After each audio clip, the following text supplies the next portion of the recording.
World is at boiling point, humanity must redefine relationship with nature, says report. Here's a summary of the article. The world is at boiling point, and humanity needs to redefine its relationship with nature if it is to address a web of crises, from rising prices to extreme heat and floods, according to a report released ahead of a landmark UN conference. The research from the Stockholm Environment Institute and the Council on Energy, Environment and Water says the solutions to the interlinked planetary and inequality crisis exist, but calls for bold science-based decision-making to completely rethink our way of living. In many ways, the world is at boiling point, with extreme temperatures in South Asia, escalating fuel and food prices, and war and conflict, said a Sa-Person, research director at SEA. In our report, we seek to connect the big picture of intertwined planetary and inequality crises with the promising momentum for change that we see in public awareness and key technologies, to shift from urgency to agency. The report is published ahead of a UN meeting, Stockholm 50, which marks 50 years since the pivotal environment gathering in the Swedish capital in 1972. It argues that although all the ingredients for change exist, from growing public support for structural change to accelerating clean technology, there has been a stark lack of action.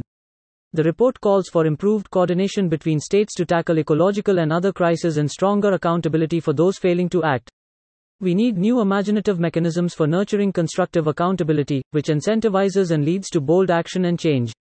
The 1972 United Nations Conference on the Human Environment established a framework for action and set a global agenda for humans and the environment, with heads of state committing to protect and promote human and environmental health and well-being. This post received a score of 15,000, with an upvote ratio of 94%. Here are the top comments in response to this article. From what I've observed, world powers are concerned with economic growth and territorial expansion, and corporations want the same thing plus tax cuts. The rich and powerful can afford to move in the event of a catastrophe, so I don't see an incentive for them to change their goals. They are the obstacle to redefinition, not the agents of it. Precisely. Where are outraged parents when you need them? They should be fuming about the fact their kids will live in an uninhabitable land. Those parents are driving SUVs. I'm an outraged parent driving 12-year-old compact import. I am hating baby boomers right now. Because a chunk of those fuckers beat us into submission while either shoving their heads up their ass in denial or shrugging while saying they don't care since they are dying soon. All the while screaming at us to be polite, to their racist, sexist, homophobic peers, siblings, parents, and ourselves. Because both sides, or, they are traditional. I'm sure as hell not raising my kids to be respectful of that bullshit. And I'm going to be kicking and screaming about this to my grave. In truth, tradition and normative behaviors need to be parsed, examined and distilled. Use what is functional and compassionate or perish.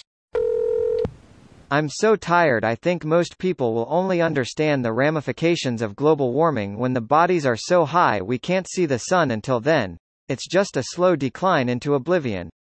Yep, human nature is noticing the problem way after the warning signs have been in our faces. Oh, people notice. They just don't care. Edit. I'm referring mostly to those who are in charge. Can't save the environment when you're barely making ends meet. The very essence of the problem for the everyman. Hey, I'm doing what I can. We barely drive, we recycle, we compost, we barely put out any trash, we don't buy stuff we won't use, we don't use much electricity. Blame the huge companies.